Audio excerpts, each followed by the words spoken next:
Assalamualaikum warahmatullahi wabarakatuh. Perkenalkan, saya Lirea. Di sini saya akan sharing terkait say no to promiscuity atau katakan tidak pada pergaulan bebas. Nah, pergaulan bebas sendiri merupakan salah satu bentuk penyimpangan berupa pergaulan anak yang terjadi dengan melewati batas-batas norma yang ada di lingkungan. Nah, bentuk-bentuknya bisa berupa merokok, mengonsumsi alkohol, tawuran, penggunaan narkoba, hingga seks bebas. Yang mana bentuk pergaulan bebas tersebut mampu memberikan dampak, yaitu yang pertama tindak kriminalitas, ketergantungan narkoba, pola hidup yang tidak sehat, kehamilan di luar nikah, bahkan hingga penyakit kelamin. Nah, apa sih penyebab dari pergaulan bebas ini? Pergaulan bebas bisa disebabkan karena yang pertama ada faktor pertemanan. Faktor pertemanan ini terjadi ketika seorang individu memiliki teman yang sudah lebih dulu masuk ke dalam pergaulan bebas gitu. Jadi ketika seorang individu tidak memiliki nilai keyakinan, tidak memiliki suatu nilai yang ia junjung tinggi gitu, anak itu individu itu akan lebih mudah untuk terjerumus, untuk ikut-ikutan temannya gitu. Nah, kemudian yang kedua ada faktor keluarga. Faktor keluarga ini mungkin bisa disebabkan karena faktor ekonomi keluarga yang rendah, kemudian anak dari orang tua yang bercerai, kemudian juga orang tua yang lalai terhadap anak, jadi melalaikan anaknya. Jadi orang tua tidak memberikan batasan, tidak memberikan aturan kepada anak, sehingga anak cenderung merasa dia bebas melakukan apapun. Dia tidak ada aturan yang akan menghukum dia ketika dia melakukan penyimpangan gitu. Jadi anak akan cenderung lebih mudah masuk ke pergaulan bebas karena merasa dirinya tidak ada suatu batasan, tidak ada batasan yang membatasi dia seperti itu.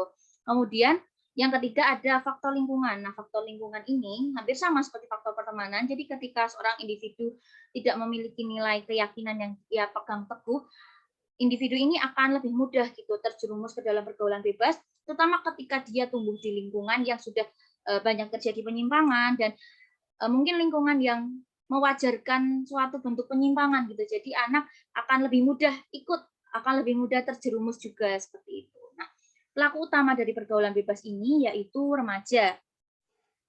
Berikut saya cantumkan berita-berita yang menjelaskan, memberitakan terkait anak remaja yang melakukan pergaulan bebas, baik itu tawuran, seks bebas, atau penggunaan narkoba, merokok, dan lain sebagainya.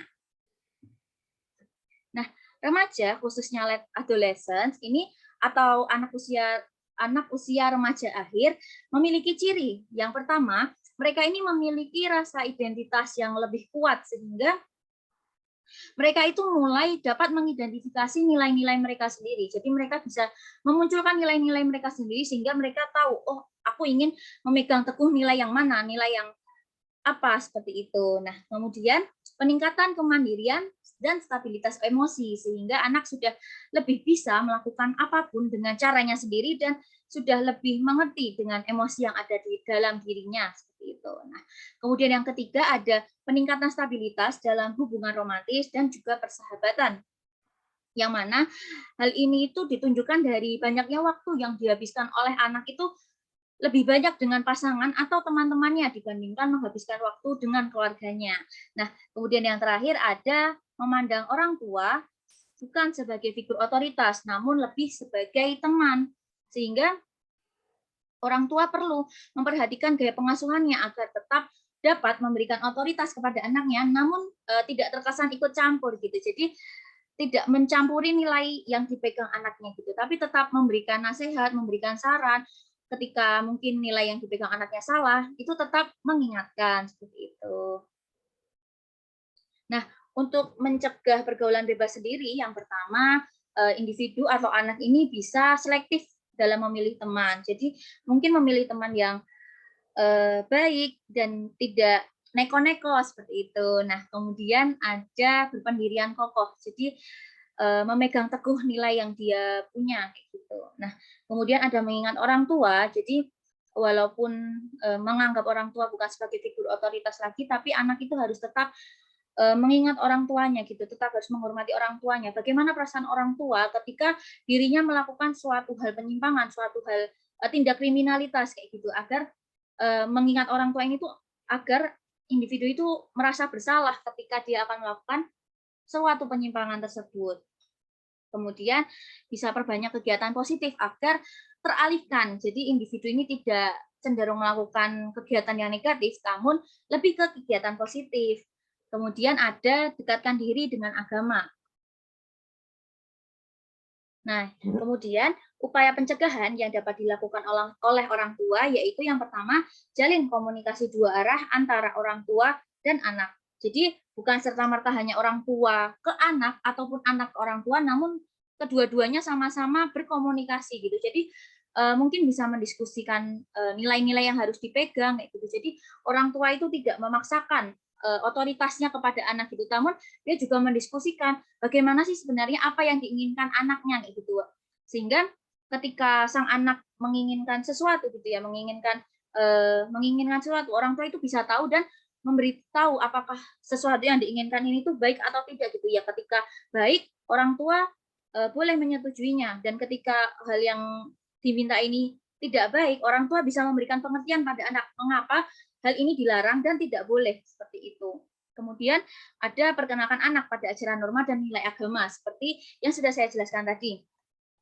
Kemudian isi waktu luang anak dengan kegiatan yang positif agar anak dapat teralihkan gitu. Jadi tidak ikut-ikutan teman kayak gitu. Misalnya temannya ikut pergaulan bebas, anaknya ini bisa mengikuti kegiatan lain gitu, kegiatan positif sehingga tidak terjerumus di lubang yang sama.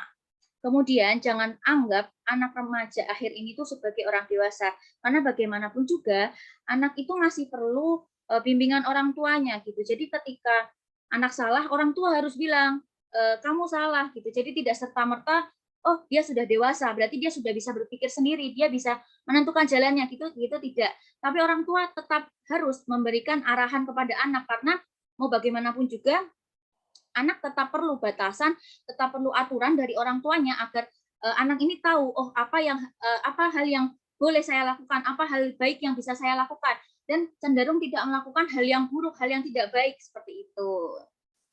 Kemudian orang tua yang baik akan mendidik anaknya dengan baik pula, sehingga akan menghasilkan anak yang mampu memberikan performa terbaik sehingga dapat menjadi seseorang yang berprestasi. Sekian dari saya. Wassalamualaikum warahmatullahi wabarakatuh.